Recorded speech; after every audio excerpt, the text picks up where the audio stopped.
Welcome. Thank you so much. You. Well, it's my pleasure to be with you.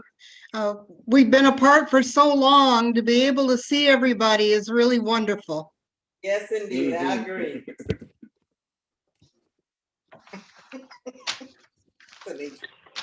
But we had a great day yesterday, though. Well, the Lord brought the sunshine. He brought all those people.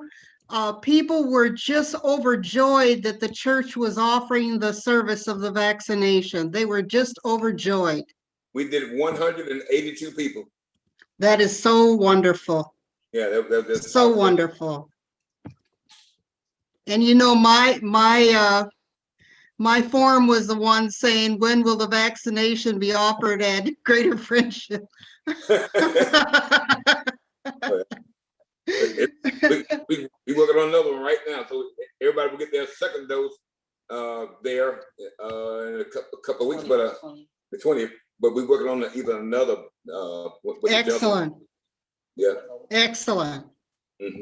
All right. We are now live, and thank you all for joining this morning. I mean, not this morning, it's evening time. It's evening. It is evening time. Thank you for joining tonight. We wanted to really take this opportunity and have an important conversation around African American heritage. As you know, it is African American history, Black history, African American heritage, whatever you want to call it. It is our month where we take a look at all the contributions of the African American people to not only this country, but around the world. So we will usually come together and have a big concert and have a program and in the evening of the last Sunday of February, but we wanted to do something virtual tonight, and that is Greater Friendship, that is Pearls of Living, and that is the International Leadership Institute, 3 organizations that are doing great work. Greater Friendship, of course, Legacy Church in South Minneapolis, Pearls of Living, a organization started by Pastor and Sister Russell that really promotes being better together. If you want to learn more about Pearls of Living, you can go to www.pearlsofliving.org. But it's about bridging a global community through faith-based leadership, consultation, cultural proficiency, community empowerment, arts, health, and wellness. So, and of course, the International Leadership Institute doing great work all around the world, from Kenya to South America and nationally as well. So we are honored to have Pastor Russell here tonight, and we're honored to have Judge Lajune Lange here tonight as well, to have this conversation about the African American heritage, some things that you might have known, some things you might not have known, but to get a perspective that I know you probably hadn't heard. So you're in for something great tonight. Feel free to ask questions in the comments. If you're on Zoom, you can put it in the chat. If you're listening online live, you can put it in the comment, and we have someone that will respond. But join the conversation. We want you to participate in this conversation as we talk about our culture, our people, and the contribution we made, not only nationally, but right here in our backyard in Minnesota. So I want to start us with a word of prayer. Lord, we thank you for this evening. Thank you for being in the midst. Thank you for bringing us as a people this far. Lord, we made it this far by leaning and depending on you and trusting in you and searching for you. And regardless of how they tried to keep us away from you, through maybe it was through illiteracy or whatever that is, Lord, we always search for you. And Lord, we thank you for keeping us this far and lead and guide this conversation to where we can enrich ourselves and enrich our people, learn more about each other and our heritage. And Lord, bless every single person that is listening, that has joined and will listen. It's in your son, Jesus' name we pray. Amen. Amen. Amen. So I'm gonna now hand it over to Pastor Russell. Take it away. Thank you. I am so happy to be here tonight. Let me start out by saying My wife and I, we're celebrating with someone who's been married for 65 years. Their 65th year anniversary in marriage. And they thought enough of us and say, come celebrate with us. So I'm not gonna tell y'all where we are, but we are celebrating with them for 65 years. And we've been married for 44 years. So let's say that everybody out there tonight, before we get into our conversation, marriage still works. 65 years and then 44 years with my honey right here. This is my baby. So, and I remember her back when we were 9 years old. When I first looked at her in the eyes, I was like, I think I got saved that day when I looked at her. So anyway, so we are still together. And we thank God for this time together. And this particular series with Pearls of Living, this ministry, it means so much to me because it's what my mom was named Annie Pearl. And my mom always had some words. I mean, she was a lady of wisdom, of great knowledge. Although she finished as the valedictorian of her class in high school, she didn't go to college, but she had a whole lot of knowledge. And so that's why we decided to name this ministry Pearls of Living. And this series is called Pearls of Wisdom, because I mean, we're going to try to put some wisdom in some people. And Gerald Lajune, actually, you gave us this name because when I was telling you Pearls of Living, you kept saying Pearls of Wisdom. And that's like, wow, it was a moment that really meant so much to me when Pearls of Wisdom. And I say Pearls of Wisdom because you all tonight, Gerald Lajune Lane is the one that got me to do something that she got me to do what my daddy could get me to do. My daddy begged me for years to go with him to Israel. My daddy went to Israel like 4 times, and he was a tour guide and begged me to go with him. He said, boy, if you go up into Israel, that means more than 4 years of seminary. Just go with me to Israel. I'm like, but Daddy, I can't do that flight. I can't fly no 20-something hours to go to Israel. And so I never went because I was afraid of the flight. But Gerald Lajune got my wife and my daughter, he should have go on a flight to Kenya.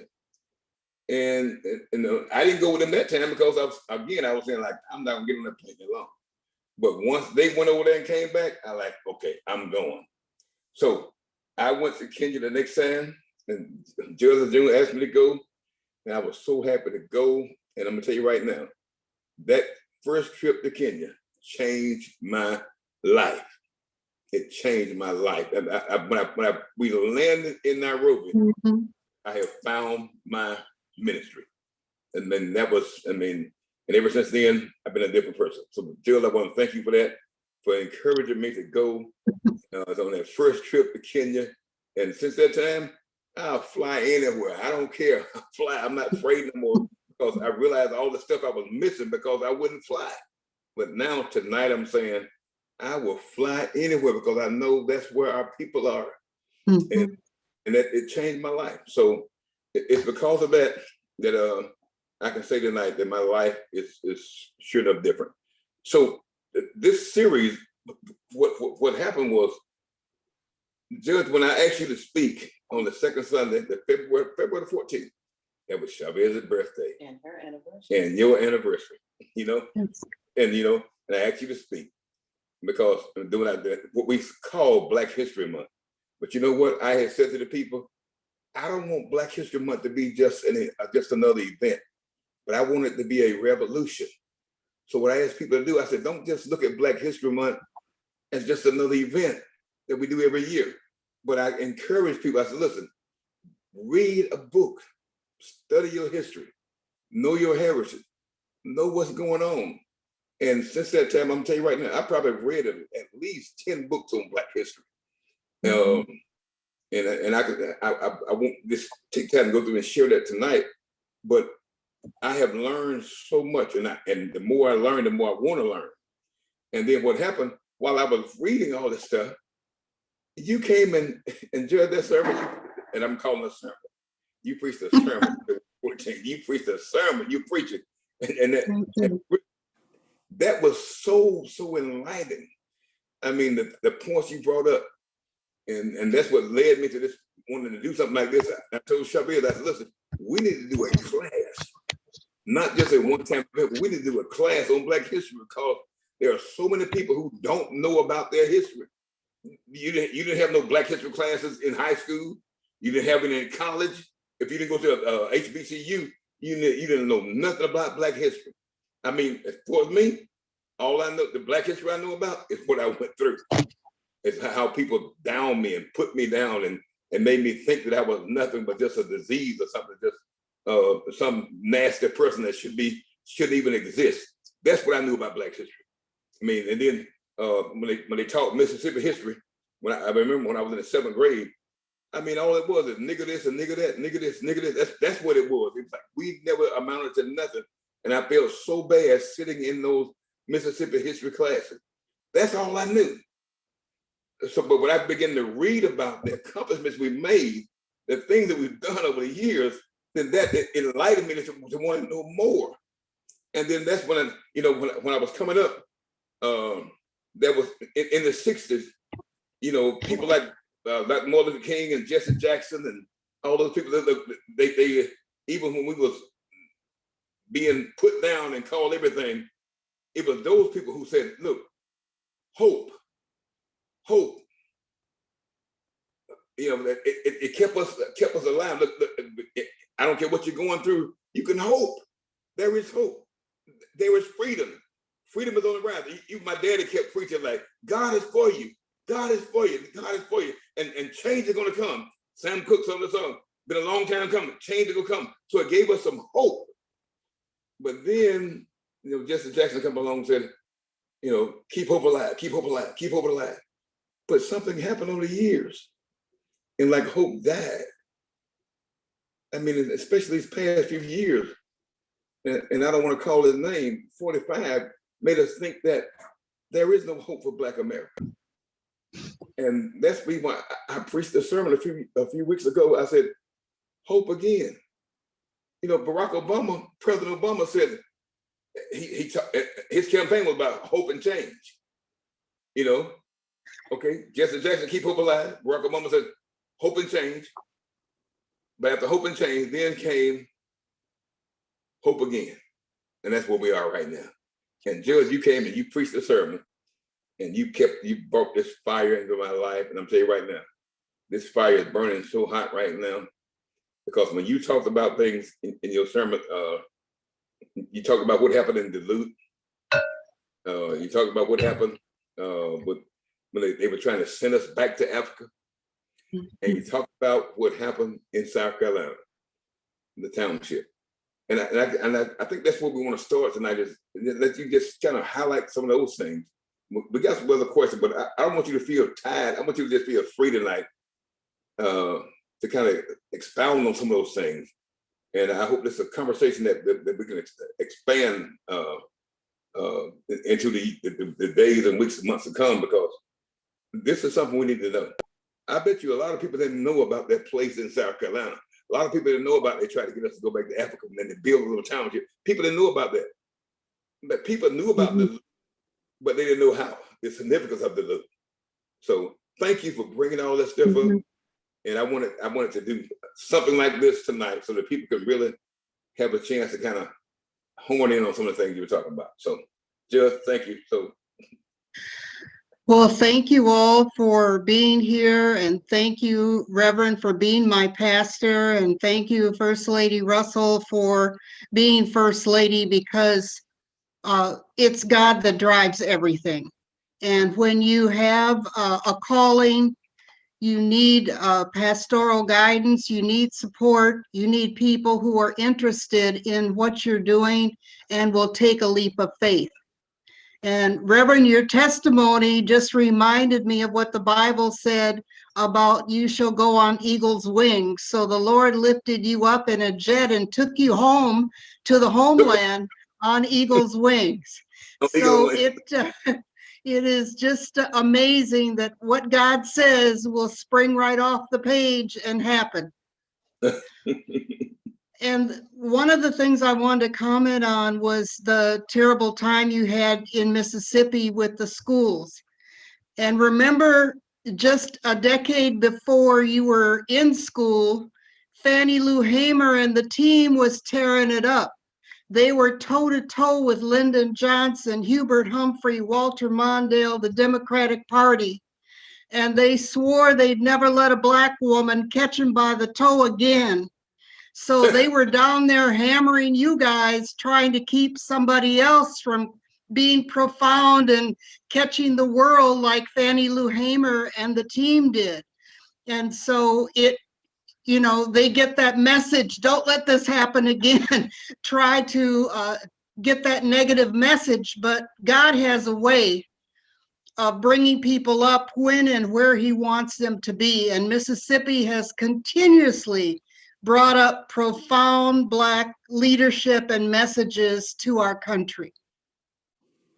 Oh, Lord. So I guess, can we start out by talking about, since we're in Minnesota, can we start out tonight by, what more can you tell us about what happened in Duluth with those? Well, in Duluth, Minnesota, they had a circus that came to town. And this was a huge circus. And back in the 1920s with apartheid, or some people call it Jim Crow, but it was a strict racial segregation. Even in the traveling circuses, the workers were segregated. So some circuses had all white workers and some had all Black because they didn't want to sleep together and eat together. So this John Robinson circus that came to town had 125 Black workers to set up the tents and organize everything. And you know, if you're traveling from town to town with 125 Black men, you are traveling confident. You know where you're going, you know what your job is, you have colleagues to work with. And so they came in town confident and doing their job. And this young white woman and her friend encountered the circus workers at the end of the day. And it seems between the lines that whatever she was selling, they weren't interested. So they concocted this story of rape. And that was first given to the authorities by the father of the boyfriend. So nobody called the police right away. It was like 6 or 10 hours later that the son told his father, who went to the union shop at the mine and made the call to the police from the union headquarters. So the police did what they were told to do, but the next day they sent a doctor to interview the girl, and the doctor found no evidence of rape. The girl was calm, and it was totally inconsistent. I think a second examination revealed advanced gonorrhea, which meant that she'd had that for a long time. And they kept that from the public. The NAACP, through James Weldon Johnson, who was the secretary, sent a private investigator to Duluth to check out the facts because they were concerned about lynching all over the United States. So they sent a private investigator who confirmed that this woman wasn't raped, that there was no medical evidence of rape, and about the situation. So the private investigator sent a letter to the governor asking the governor to form a commission to investigate this lynching and this miscarriage of justice. The governor, who was a member of the St. Paul NAACP, took the letter, the investigator's report, put it in a folder and put it in his desk, did absolutely nothing. And this is that whole thing about white liberals that you have to be careful about, people who say they're with you, but when it comes time to act, they don't step up. So this governor just filed this away, never spoke about it, never intervened, even through all the trials. And there were actually 14 young men who were taken into custody. 3 were lynched, but the other group stayed in custody for 6 months. And the one who you saw who got the pardon, who was on trial, he was in there with the others. But the ones who were never tried, there were 6 of them who were released after 6 months being in the jail in Duluth. So their heads were really turned around backwards to see people lynched and them held on charges where they were clearly innocent. So there was absolutely no connection ever established between the circus workers and this couple. So they had no evidence even to claim that somebody had done something. But Wow. the judges had come down to the police station when the mob was forming. The mob was 10,000 people. So it took a while for them to go out with their bullhorns and gather people to do the lynching. Oh, The Lord. people were inside the police station, these men, behind bars. And the police were told, don't shoot our white folks over these ends. So the police stood by while the mob hammered and clawed into the jail and sawed the bars and opened up the jail and took 3 out. And those were the 3 that were lynched on the light pole in the middle of downtown Duluth. The second person who was lynched, the report from the guy who's got all the materials.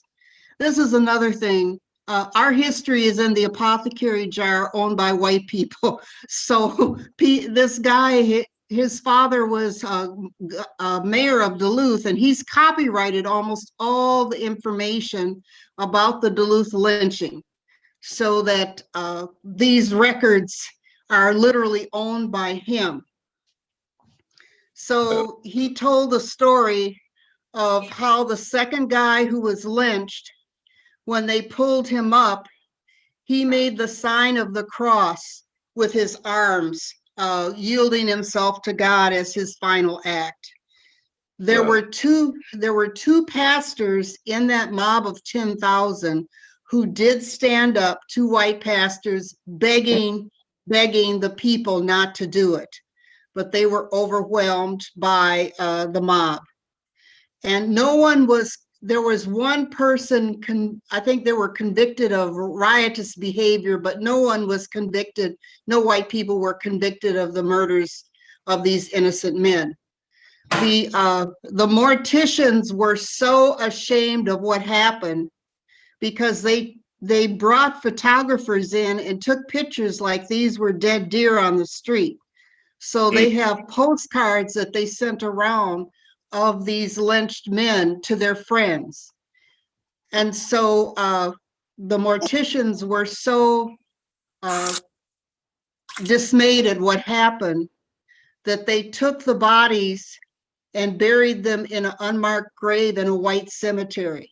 So it was only when this whole dust up about the lynching, maybe in the last 15 years, were the burial site actually disclosed. It had been a secret for, like 85 years where they were buried. So they didn't want them dug up and desecrated. So they kept the secret of where they were until, I believe it was St. Mark's Church tried to commemorate the lynching. And suddenly the church was, there was graffiti and other stuff that caused the community to get upset and say, okay, enough already. 85 years is enough. And they started forming these committees, started talking about the lynching, and then formed the committee to make the statue, the bronze statues on the wall so that everyone would know. So I first found out, I grew up in Minnesota. I first found out about the lynching in 1984. Now I'm a lawyer, I've studied everything, nothing. So 1984, I drive up to Duluth with my mother, and we're going through downtown Duluth, and my mother screams in the car. And I hit the brakes. I thought, am I going to run over something? What's going on? And she said, this is where they were lynched. Oh, So Lord. that was the first time I knew about any lynching growing up here, because it was hush, hush, hush. So I began to assign the lynching as an assignment for my law students at William Mitchell to go over to the Historical Society and pull the documents and read about the lynching. The people then at the Historical Society were horrible to my students because they did not want them to know this part of history. So they were resistant, but the students had been prepared to go past that resistance and get the documents. And so the more you dig into history in Minnesota and elsewhere, the more you'll find that white people know about it already and they've locked it up. So we just have to keep digging and pass it on to generations as we share, so that we know more about these things and can tell them in our own words. Wow. Judge, you know, I feel, oh Lord, to be alive tonight, because I had a similar experience where I was accused by a white girl. Yes. I was messing with her, that I winked my eye at her. Yes. They didn't hang me, but they beat the heck out of me. I mean, yes. I got beat down, and I thought I was gonna die. I thought I was gonna die. Oh, that's horrible. Nothing. I didn't look at the girl. She was making a play at me. Yeah. And then I ended up getting beat down by a bunch of big old white folks. Now, I mean, beat me, and I'm just a seventh grader. Yeah. I was falsely accused, but I could have died. So yeah, I know you were Emmett Till all over again. that's, I mean, About the same age and everything. At the same age, everything. So I feel very nice to be alive, because they literally tried to kill me. Yeah. But God had other plans. God had other plans. God had planned me to be greater friendships. Yeah. Yes. So knowing that happened in Duluth like that, and people been trying to keep it undercover. I mean, kind of give us like the history of, I mean, Black people in Minnesota, period. I mean, what about that? Black people in Minnesota. Is there many Black people? How long we've been in Minnesota? Well, Black people have been in Minnesota since the 1700s. What they like to do is shorten our history by saying George Bonga was the first Black recorded birth of a Black person in 1809. But as you know, George Bonga had to have parents to be born in Minnesota. So he had Black parents who were living here as fur traders, and he also had grandparents who were also involved in the fur trade.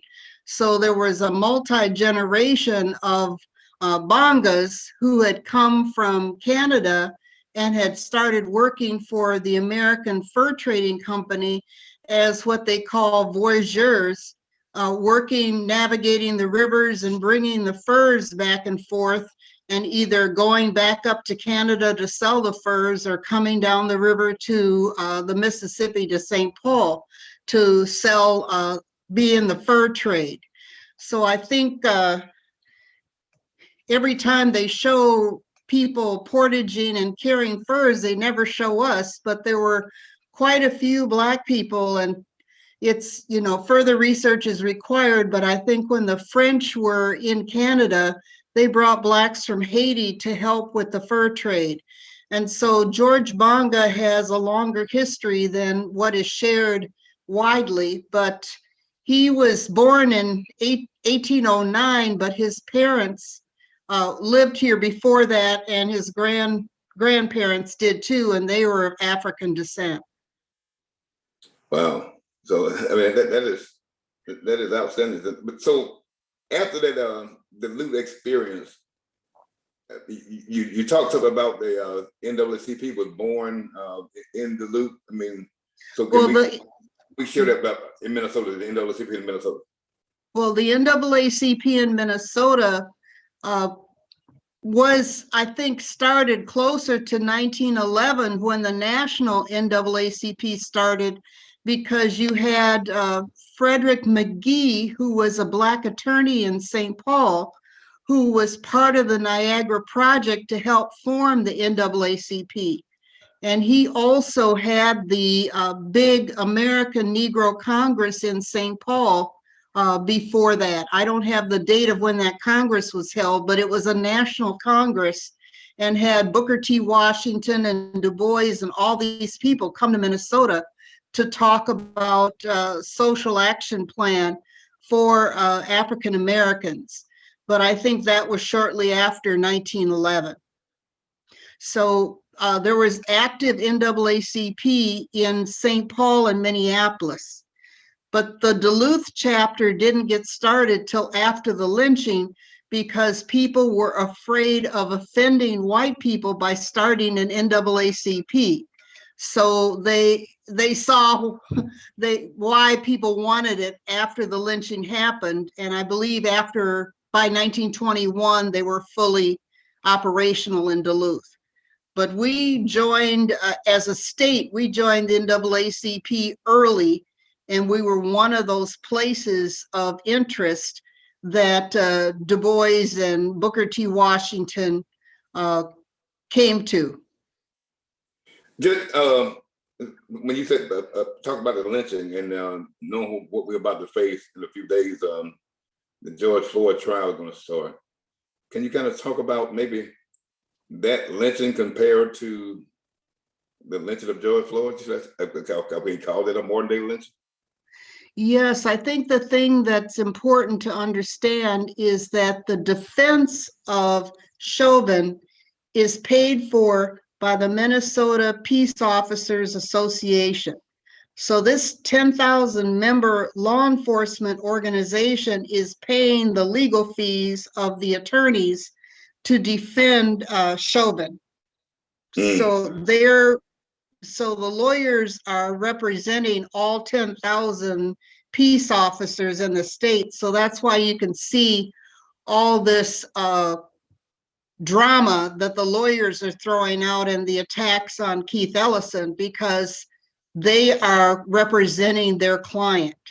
And so they're on an approved roster of lawyers who the police can call to represent them. So it's their career to represent these people. So they have an agenda not only of representing Chauvin, but also, as you know, they stood with Donald Trump uniformly in law enforcement.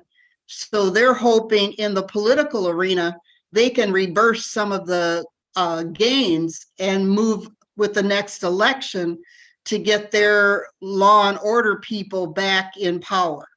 So right now, the main law and order people that the police have supporting them are on the key committees in the state legislature, and they're blocking police reform. So the reforms that are needed have been blocked by these either supporters of law enforcement or former law enforcement officers who are actually elected in the state legislature. So there's a short-term issue in terms of the trial, but also they're playing the long-term, hoping that people will clown and make people turned off about the liberal agenda and go back to a law and order position. So that's the concern.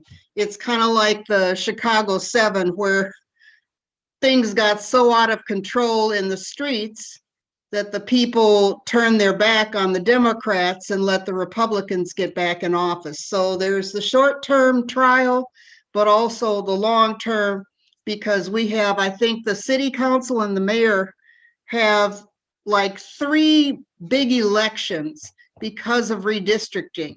So the city council will be elected every 2 years until they get out of this cycle, and then it will be back to 4 years.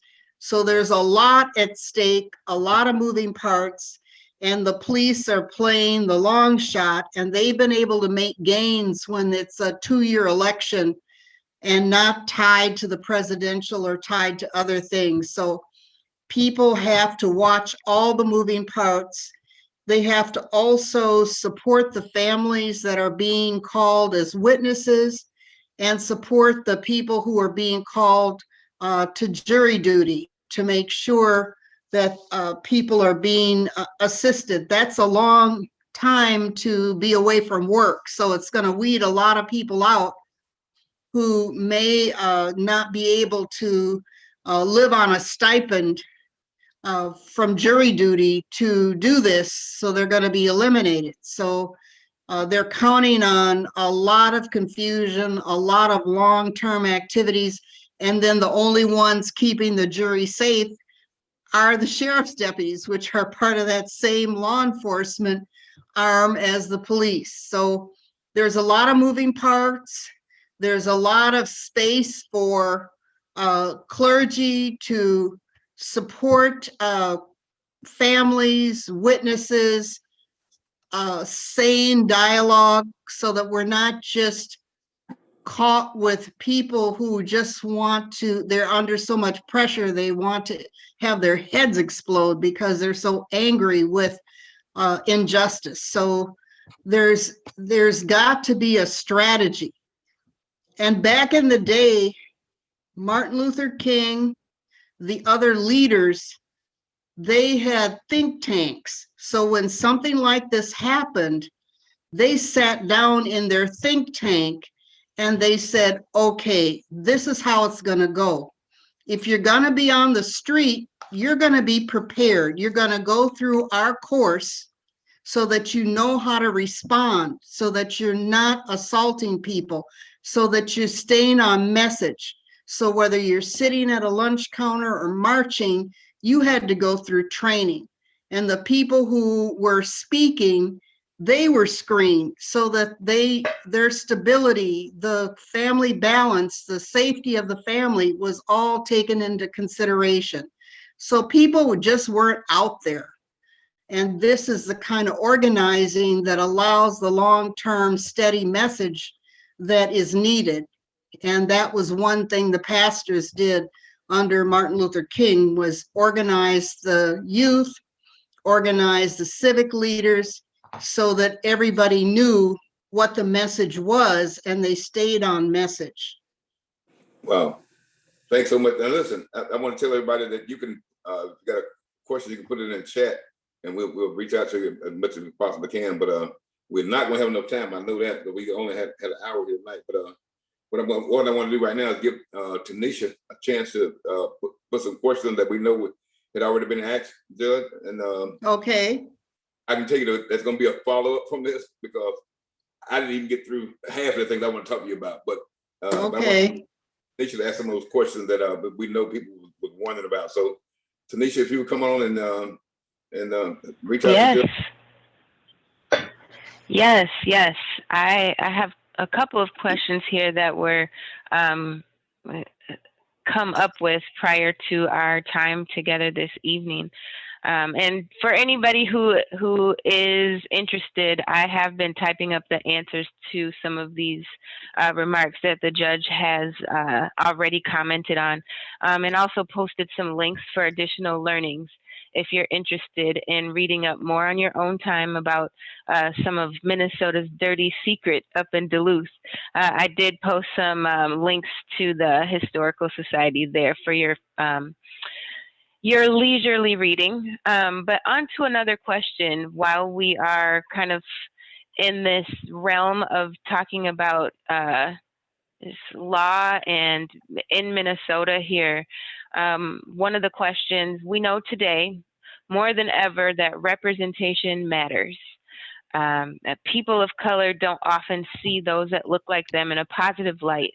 And while we are facing this trial, we have kind of the conundrum happening of this positive representation where we're seeing our first Black and first female representation in probably the highest form that we can as a vice president, but we're also about to encounter some of the ugly, nasty representation going into this trial of what Minnesotans are expecting persons of color to look like. So the big question here, because this is a huge question, what was it like for you being on the trailblazing end of such representation, not only as a Black judge, but a female judge in Minnesota? Well, thank you for the question. It also reminds me to emphasize the room where it happens. So there's a lot of representation that goes on in various places, but each important act has a room where it happens. So with the Chauvin trial, the room where it happens is going to be down at the government center in front of a single judge. And fortunately, I advocated for the trial to be streamed on television because I know how the media will skip over and characterize testimony. So the public is going to have the opportunity to see the trial and see the whole thing rather than just hear the voices of the attorneys. And so with the trial,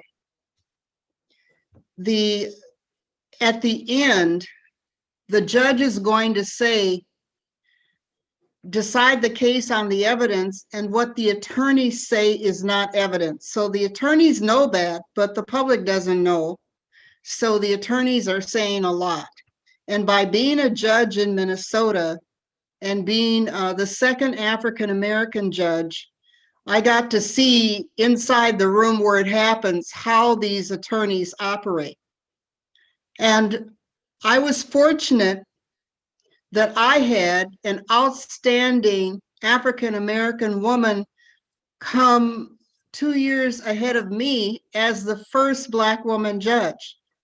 Now, this African-American woman was a member of Sabathani. She grew up in South Minneapolis. She also went to Bryant Junior High School, where I went. She also went to Central High School, where I went. She also went to Augsburg College, where I went, and she also went to the University of Minnesota Law School. So when you have somebody ahead of you who's paving the way, who's also from your community and does an outstanding job, it makes it so much easier to be number two, because you are so proud of number one that you want to do an outstanding job yourself. And so being the second judge, I had what you're now hearing from Biden, the 100-day plan. I had a secret 100-day plan in terms of what I was going to accomplish in the first 100 days, because the assumption was that we go through the world backwards. We don't know how to do a job. So some of my supporters told me to hire this legacy court reporter. The judge I was replacing, his court reporter still had, I think it was 2 or 3 years left before he could retire. So I hired this legacy court reporter, gained the support of his supporters, and also gained the institutional knowledge that you need in terms of navigating the system.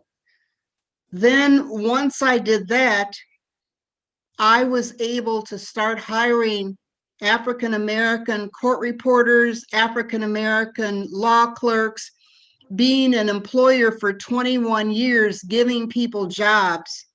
And because working for me was harder than working for other people, I also gave my employees a Christmas bonus so that there was acknowledgement that their high professional work was appreciated.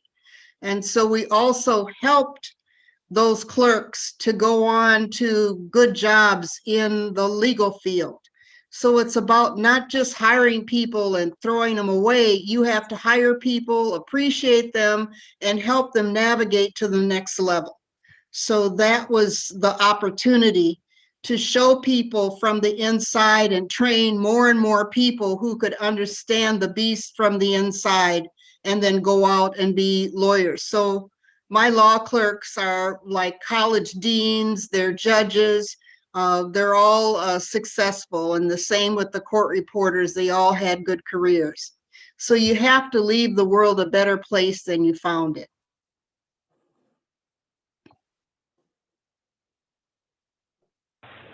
Thank you for sharing. That is a phenomenal answer. And it definitely inspires me to go do some more research myself. And it's wonderful to know. I traveled those same roads, being an Augsburg College graduate as well. So Yes. I appreciate you sharing. Yes. Another question that we have here, what would you say is the current state of African Americans in Minnesota based on what you've experienced already thus far? I have to look at my notes. Oh, that's okay. Well, African Americans in Minnesota have been impacted like the rest of the country. We have lost 3 years of life expectancy in the last year. So we're going out of the world backwards. We were almost the worst in terms of stats in the United States, and now we've had another huge setback. So we are living in the land of the liberals with one of the highest incarceration rates. We're in the top 5 incarceration rates of African descendant people. We have one of the number 3 fastest eviction court in the country that can throw somebody out in the street on an unlawful detainer.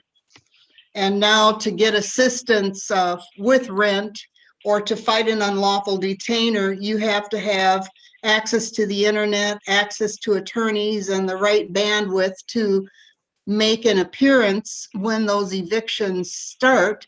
And you have to have knowledge about the rent relief programs that are available and have internet access and access to your landlord to even qualify for those.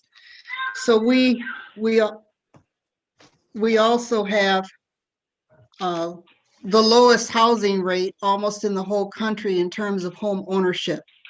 But on the other side, we are spending millions of dollars of tax money with these corporate homeless shelters like downtown, housing people on a hamster wheel of so many weeks, when we could look at direct assistance with the landlord, look at financial literacy, look at how to help people buy homes.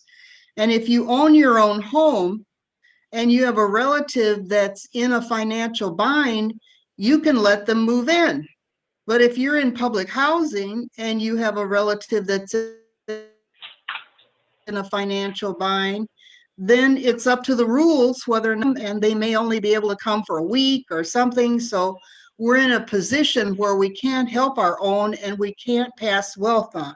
But we weren't in this position all the time.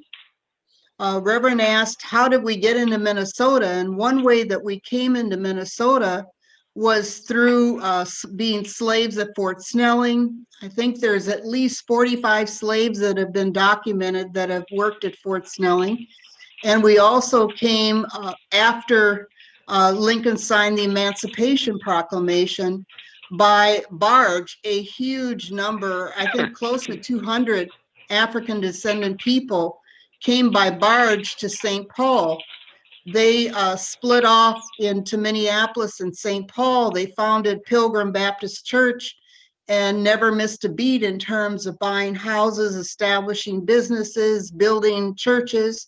And so we were able, from those early roots in Minneapolis, to build Bethesda Baptist Church, St. Peter's AME Church, St. James AME Church, which was started in 1863, and Pilgrim Baptist Church, which was also started at the same time. The white Baptists were stingy with the formal papers. They wanted a Black pastor to have a certain amount of education, so they delayed the issuance of the papers, but they would have issued in 1863 if they had done right by the congregation. So we came here with just the clothes on our backs, And we used our industry to build institutions, the churches and places where we could educate. And we also used our collective efforts to buy property and own property, because people understood for 400 years they'd been denied the right to own property. So it was important to own property and have your own businesses. So we established long-standing, strong businesses and kept them. And some are still around, some have changed, but many Black businesses continue to cycle in and out in terms of ownership. The city has failed to really take an arm in terms of the vaccine campaign. We have a Department of Health in the city of Minneapolis, and I can't get anybody to tell me what they're doing, but they have a budget, but you don't hear from them with COVID or anything. And we have one of the worst cases, chronic cases of what they call STDs in 55411 zip code. And I only learned about it because I discovered a book called Morbidity and Mortality, which a doctor was receiving, and I opened it up and it was charting the STDs in 55411. It was like national news for the insiders to track, almost like Tuskegee, just to track the decline and spread of persistent venereal disease, but not a public health approach in terms of testing and treating. So that's what we have to ask for with everything. We have to demand that we have state-of-the-art testing and treating, and we have to return to having a community with Black doctors. I was fortunate enough to grow up with a family of Black doctors. Dr. Brown and his family, they were related to Lena Smith. And that family stayed on the cutting edge of medical knowledge and felt the Black community should receive first-rate treatment. So we knew we could get the proper answers, the proper referrals, and as much time as we needed to talk to the doctor. And so we need to be able to start talking with our kids. And Dr. Russell, you are in the key position, because in order to go to medical school, you've got to start with kids in elementary school. They've got to study the extra math and science that's not being offered as part of the Minnesota education plan in order to be able to qualify for medical school. So that enrichment and those extra courses have to start when they are really little kids. So even when we went to Kenya, we found the schools were 2 years ahead in science and math than our schools in Minnesota. Right. So we have to offer that enrichment through the schools that we control. So I was pre-med when I went to Augsburg, and I went into a racist buzzsaw, just like Reverend was talking about, in terms of people, the science, the inorganic and quantitative analysis teacher used a derivation of the N-word during his lectures, and it was very apparent that they did not want me to succeed in pre-med. And right. I actually got an A on one of the exams in this guy's class. He was a 3M inventor that was teaching for $1 a year at Augsburg. And I'm not supposed to say his name because his son won a Nobel Prize in Science. So I won't say his name, but I will tell you, he asked me, this professor accused me of cheating because I got an A in his class. Mm-hmm. So he called me into his office and asked me to take the exam again orally. And of course, I could take the exam orally and give all the correct answers. And our parents taught us not to call people stupid fools, but this guy was giving the same test that I had in another course. So of course I knew the material and I could pass the test twice because he'd taken it from another professor. So, but that was for him to know and for me to know and for him to find out, because he knew what he'd done, but I got the A twice in that class. So Wow. It was like spider and the fly dealing with, and I'm sure all of you had some person that just didn't want you to make it and just kept coming, trying to disappoint. So that's part of the Minnesota Nice experience, that they claim there's nothing wrong in Minnesota, but there's all these problems. Let's see here. But just, I mean, our time is running out, and this is going to definitely have to be a continuation of our conversation. But and I guess going forth, I was thinking about what you said about how they gave us this place in South Carolina. You mentioned it in your sermon, and President Lincoln's general. Yeah, President Lincoln's general, if I remember right. But then at the same time, they were trying to send us back to Africa at the same time. They built this place in Nigeria, whatever, or in Liberia. We need to talk about this for a quick minute. Yeah. Can you still hear me? My screen is blanked out, but yeah, you can hear me okay? Yeah, we can hear you. Yes, ma'am. Okay. Well, what happened was, the United States was formed by corporations. Corporations started the Virginia colony so they could make money. So this same corporate mentality went to what is now Liberia. And of course, they discovered rubber there and other things they thought they could make, which was kind of keeping slavery going in a new location. They told the free blacks that they could now become the business class. They could own the businesses and they could be the shippers and the sellers and the merchants, and that the free blacks should go to Liberia so they could be the ruling class. And Liberia, these areas were open in Liberia for a reason. Liberia has a horrible problem. It continues to this day with malaria and other diseases. There was lack of development, lack of infrastructure, and these people by 1830 that met at the AME Mother Bethel AME Church had been in the country for some of them for 150 years. So they weren't about to give up their investment in the United States to go off on a wild dream to Liberia to start another country.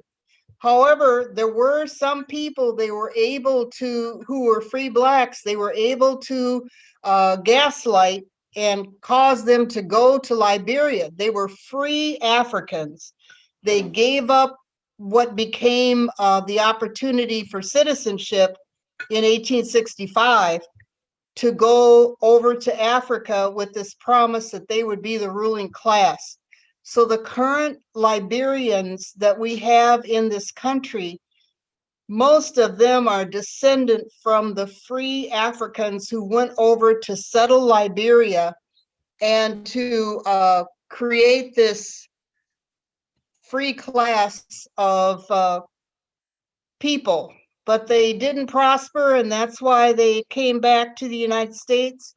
And now they're under temporary protected status because of all the civil wars and disease, Ebola, everything. And they have to keep getting their status renewed. But the Liberians in Minnesota have prospered.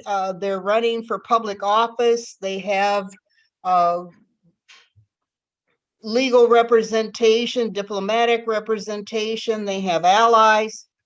But they also, there was a place in Costa Rica where they wanted Black people to go, and they shipped some Black people over there to work in mines.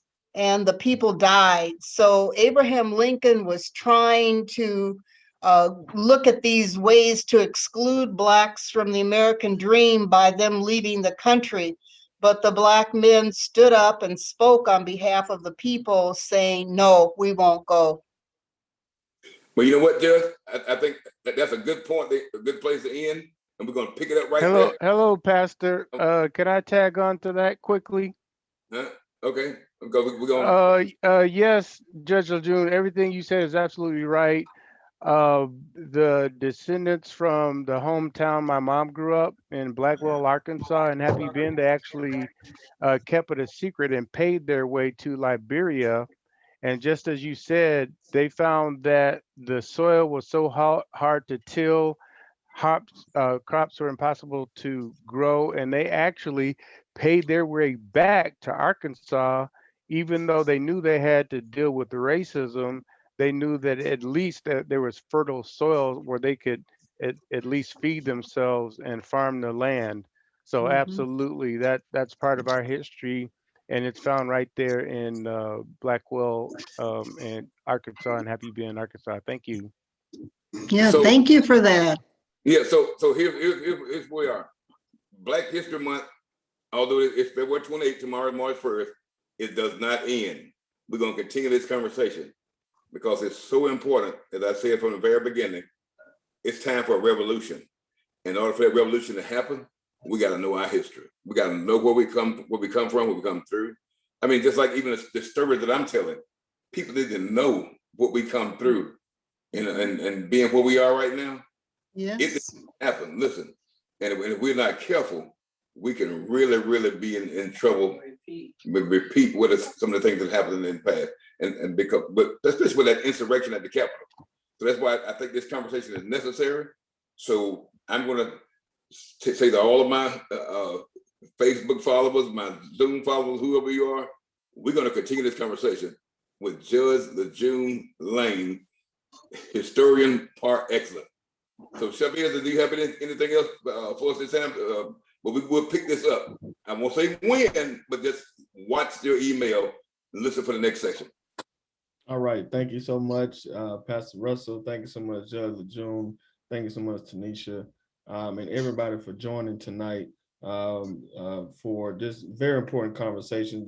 Like Pastor Russell said, look out for part 2 to this conversation, as well as an expansion on these conversations about different areas and topics that have to deal with our culture, have to deal with our society, have to deal with us as people of God, have to deal with us as people of the church. So just look out for future conversations that Pearls of Living is going to sponsor in collaboration with Greater Friendship and International Leadership Institute and other organizations as well. So have a great night, and happy last day of Black History Month. But as Pastor said, it continues on because I'm gonna still be Black tomorrow. All right. And the church is the key. The church is the key to everything. The church is. It's the key. So remember, we are better together. So our differences don't define us; they strengthen us. Y'all have a great night. All right. Thank you. Thank you. Good night. Thank you. Thank you, everyone. Thank you.